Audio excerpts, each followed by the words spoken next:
He gets us, all of us. You might have seen these ads running all over the place. So think about it. If Jesus were alive today, what would he spend $20 million on? Feeding the hungry, healing the sick, perhaps even Super Bowl advertisements to spread the good word. He Gets Us has been spreading their holy message like wildfire across all platforms, really.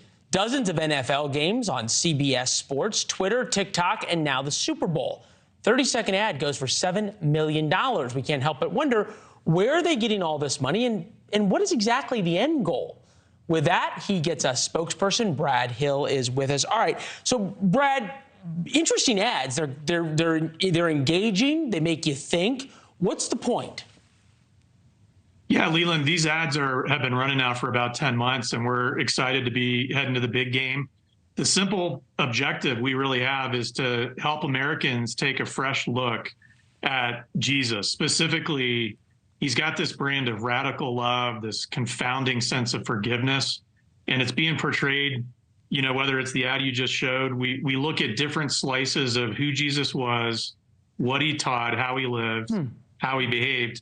And we're just simply inviting folks to take a look at that for themselves. I have to say, it's the first time I've ever heard Jesus referred to as a brand, or a brand that he has. But I get the concept, and it's almost treating Jesus kind of like a product, if you will, really, that you're introducing Americans to. It's sort of interesting.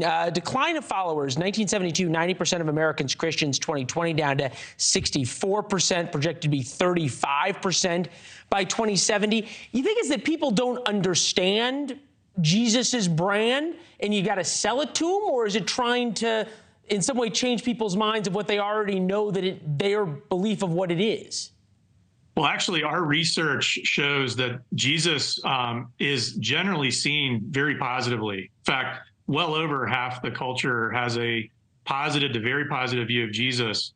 However, a lot of times we don't often enough see the true picture of Jesus, how he loved, how he behaved, and specifically how he relates to the things we all go through, our shared experiences, our struggles, our identities.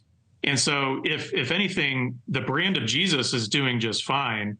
What we're looking to do is really introduce the fullness of the love and the forgiveness he represents, whether or not you walk into a church or you want to explore on your own.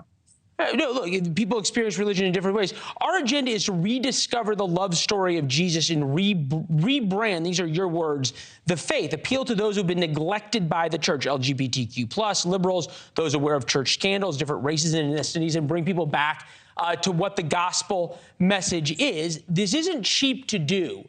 As we understand, it's being funded by the Green family, which is behind Hobby Lobby, a very popular craft store and family home goods store. They're enormous.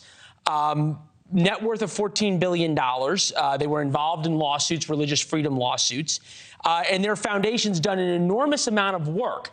I guess my question is, what's the idea behind spending all this money that could be given to feed people, to house the homeless, to help with people who are addicted to drugs, all the things that religious organizations typically do with money? What's the idea behind spending it on advertising?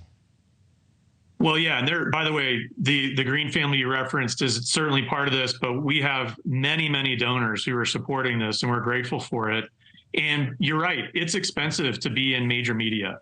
And so we're attempting to accomplish something that really hasn't been attempted before. Yeah, fascinating. Brad, we appreciate the time. Good luck at the game. Enjoy it.